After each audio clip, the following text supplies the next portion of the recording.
and welcome to Tech Latest from Nikkei Asia, where we bring you the freshest updates from the technology sector in Asia. I'm your host, Katie Creel, and in this week's episode, we're joined by Ismi Damayanti in Jakarta to talk about Apple in Indonesia. Welcome to the show, Ismi. Thank you for having me, Katie. Electronics makers have been on a wild ride in the past few weeks, thanks to U.S. tariffs, throwing global trade into a quandary, the pushback from China, the rapidly spiraling tech tensions. But there's one bright spot for Apple, at least. It's had some good news out of Indonesia. A sales ban on its latest lineup, the iPhone 16, has finally been lifted. Ismi, you've been following this saga closely. Can you give listeners a brief bit of background on why the iPhone 16 was banned in the first place? Yeah, sure. So thanks for the question, Katie, because this has been quite the issue that even Indonesians are interested in. So we had this iPhone sales ban since the beginning of its launch, so it should be late last year. We were worried because the government has hinted that it could possibly not be welcome, like in a timely manner.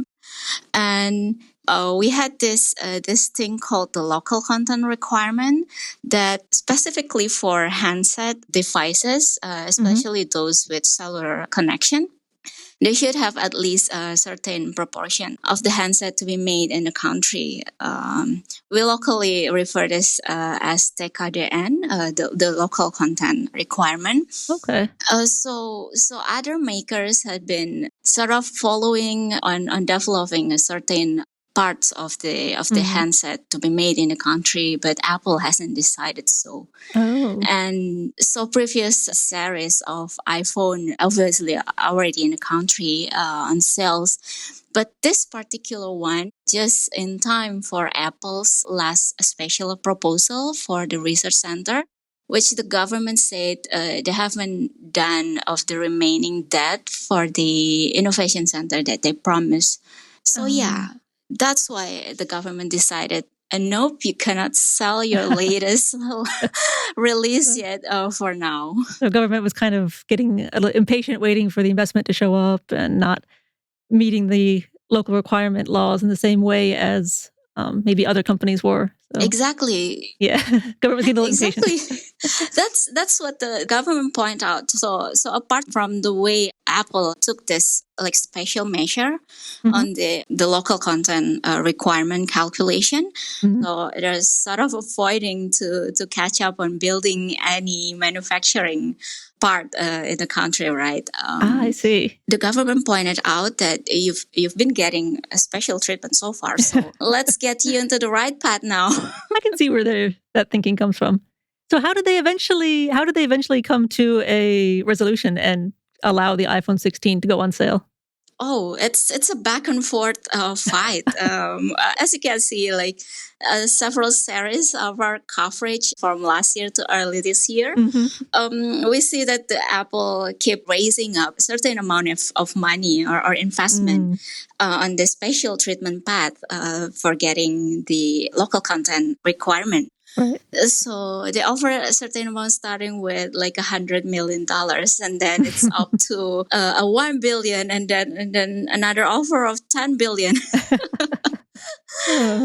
Basically, the government keeps saying no because it wasn't that special path that the government wants Apple to take. It's more like you gotta get ahead and get along with all the other makers. Well, the government sort of praising all the other phone maker, including Samsung or the Chinese ones like Xiaomi. They already has a certain portion of their manufacturing in the country. Right. So the government said we can go with this certain amount of investment. But you still have to set out a plan of developing manufacture. So the government said, go ahead, but you have to come up with a plan for manufacturing based in here. So what the government wants is still more manufacturing, more commitment. It's just being a bit more flexible maybe on the timing and how long it's going to take. Exactly, but we're talking like probably 2 months or 3 months in the back. So that's the situation. Like the government's still trying to have the winning hands under the situation, but we know the whole thing about Trump's tariff. Ah. They also came up with the non-tariff barriers about how the U.S. got hurdles of investment in other countries, and Indonesia got this pointed out how this local content has been one of the non-tariff barrier for American businesses. That's a great point. Yeah. Exactly. That's what the government is getting worried about. And we got source who's telling that basically the whole dynamic with Trump really push Indonesia to the corner again under the situation. Right. And that's why I think eventually like making Apple the winning hand in here, because in addition of getting the iPhone 16 sales being lifted, we see under a new government in Indonesia, there's been questioning internally, even to the local content requirement on the industry. Oh, interesting. So they might even be rethinking the fundamental philosophy behind the disagreement. Yeah, that's a way a bit sophisticated to put it, because even our president has put it like, let's just remove it all the way. Just make things easier for everyone. Yeah. So that's the stance for now. The president already like almost like bluntly saying, would this even be necessary, because it has been mentioned as a hurdle for so many of the business and industry players. And Indonesia is a very attractive market anyway, so I'm sure many companies would be investing even if there wasn't the local content requirement. I can see where there's room for debate. Exactly. That's the thing that maybe earlier I mentioned. The big names like Apple and Tesla that Indonesia has been eyeing for them to have any sort of establishment or businesses here. We heard a lot from the business community that either were helping or giving advices to these names. They were saying like the main complaint is still all these red tapes with the government. Yeah. So now that the ban on the iPhone 16 is lifted, it's on sale, how are fans reacting? Was there a big rush to scoop them up on the first day? Totally. Oh. One of the main distributor for Apple products hosted an event for like a launching day. Finally, iPhone 16 is here.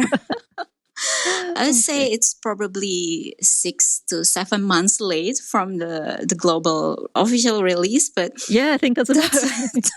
So the iPhone 17, or whatever they call the next one, should be out late summer, early autumn, I think is the normal schedule. So do you think there's going to be any issue getting that one on sale in Indonesia, or is it too early to say?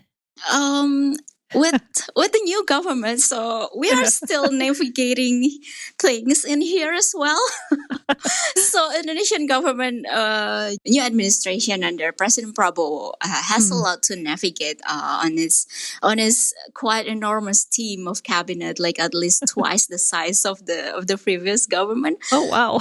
Yeah. So we will see if like there will be last minute adjustment again. But looking back, once this certain products or certain device launch and they get this local content certification from the government, the certificates that they issue would valid for at least 2 to 3 years. Oh, okay. So in principle, looking back, the one that they obtained for the latest edition of iPhone 16 would still be valid if the 17 series for iPhone would be within that time frame. I'm sure iPhone fans will be really happy to hear that.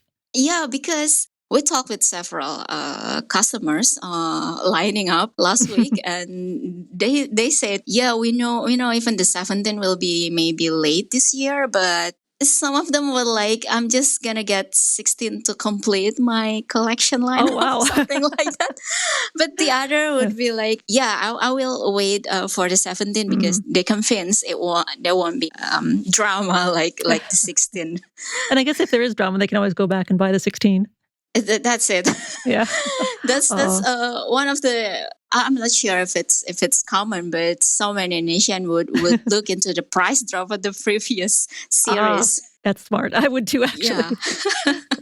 Yeah. Thank you so much, Ismi, for joining us. This is a really great look at Indonesia and one of the biggest companies in the world obviously is putting so much into this market. So I'm looking forward to your continuing coverage of this. Yeah, sure. Thank you, Katey. That's all for this week's episode.